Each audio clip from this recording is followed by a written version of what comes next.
Good morning and welcome to TOI Japan Market Radio. I'm your host coming to you from Tokyo on December 21, 2025.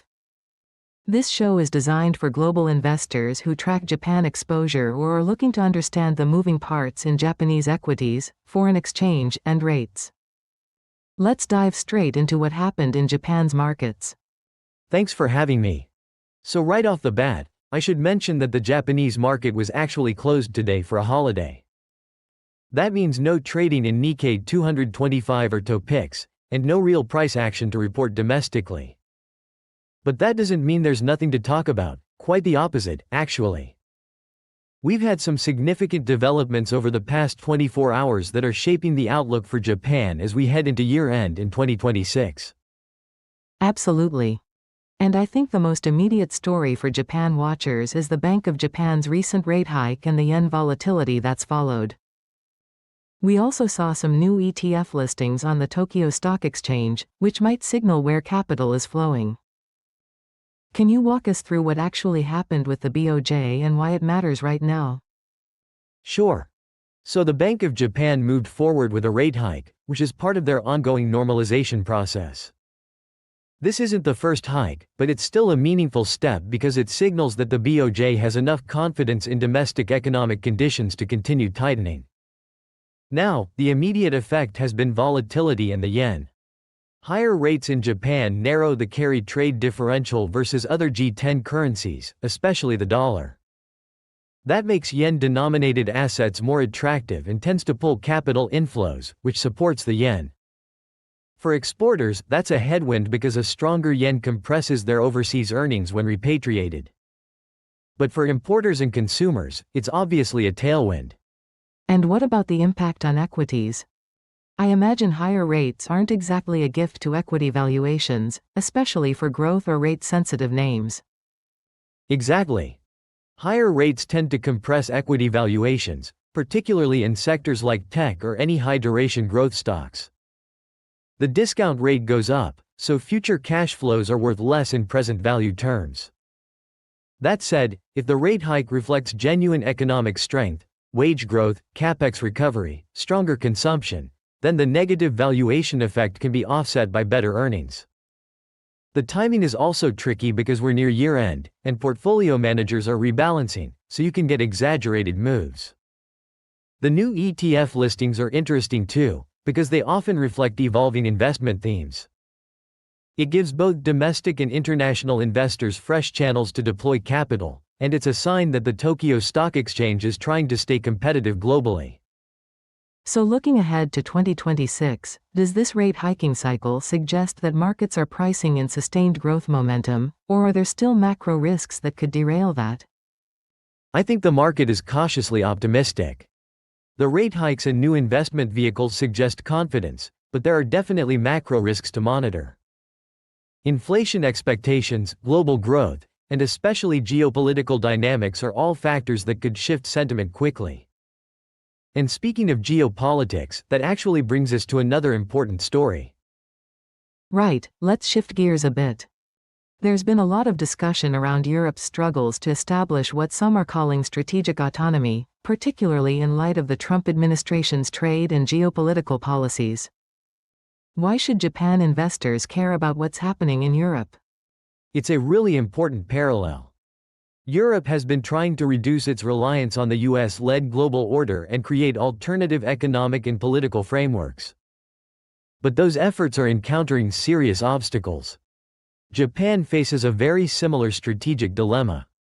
As a U.S. ally with deep economic and security ties to America, Japan is caught between maintaining that critical security alignment, especially given the threats from China and North Korea, and managing exposure to potential U.S. protectionism and trade friction. Japan is also heavily dependent on exports to both the U.S. and Chinese markets, so any fragmentation in the global order creates tough choices. So Europe's difficulties could be a cautionary tale for Japanese policymakers? Exactly. Europe's struggles show the limits of diversification away from Washington when you're still structurally dependent on U.S. security guarantees and market access. For Japanese markets, the implications are mixed. On the equity side, if geopolitical fragmentation increases global uncertainty, that's a headwind, especially for export-heavy sectors like autos and electronics. Margins could get squeezed by trade friction or tariffs. On the other hand, if Japan is seen as a safer or more reliable ally compared to Europe, that could provide relative support. And what about the yen in this scenario? If we see escalating US-Europe tensions or broader risk-off sentiment, the yen typically benefits as a safe haven currency. You'd likely see flows into the yen, which would support JPY's strength in the near term. For JGB yields, a deflationary global environment driven by trade tensions would probably keep yields contained. Investors would pile into Japanese government bonds as a defensive play, so I'd expect yields to remain under pressure or even decline. Staying with the geopolitical theme, there's also been a development on the US-Russia-Ukraine front. The United States has apparently proposed a new format for negotiations that would include both Russia and Ukraine. President Zelensky has acknowledged this initiative. How does that factor into the Japan story? It's an interesting development because any progress toward resolving the Russia-Ukraine conflict could reduce global uncertainty, which generally supports risk assets. For Japan specifically, there are a few channels to think about. First, geopolitical risk reduction could lower safe haven demand, which might ease some of the defensive positioning we've seen in markets. Second, if a negotiated settlement eventually leads to sanctions relief on Russia, that affects commodity prices, oil, gas, metals, and global supply chains that Japanese manufacturers rely on. A more stable energy market, for example, would be a clear positive for Japan given its energy import dependence. And are there any regional security parallels that investors should be thinking about? Potentially. Any diplomatic framework that involves major powers could influence broader discussions around regional tensions that affect Japan more directly. Think the Korean Peninsula or China-Taiwan dynamics. It's indirect, but it sets a precedent for how conflicts might be managed. From a market perspective, de-escalation in Ukraine could improve the global growth outlook, which would support demand for Japanese capital goods and electronics exports. So for equities, especially cyclical sectors like autos, machinery, and semiconductors, this would likely be a modest positive.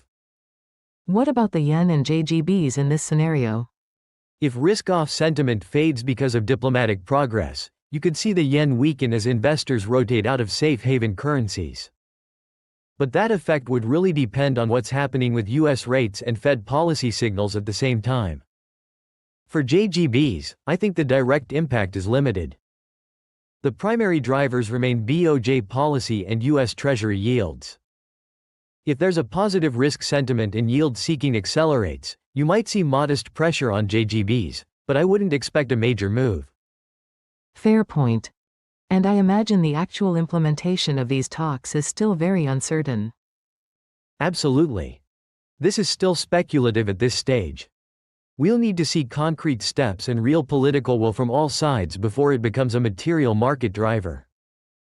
But it's worth monitoring because any shift in the geopolitical backdrop has the potential to change risk premia across global markets, and Japan is no exception. So bringing it all together, what are the main themes global investors should be focusing on as we close out 2025 and head into the new year? I'd say there are three big themes.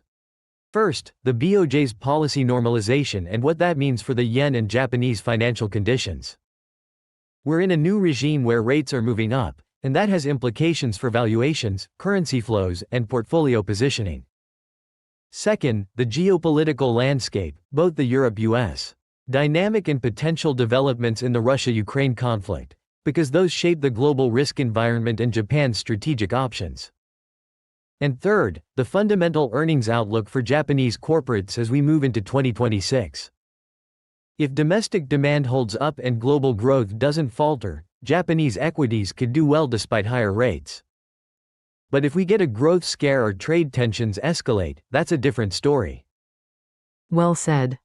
As always, no financial advice here, but these are the key moving parts that anyone with Japan exposure should be watching closely. If you follow Japan's markets and want daily insights like this, consider subscribing to TOI Japan Market Radio. Thanks for joining us today, and we'll see you next time. Thanks for having me.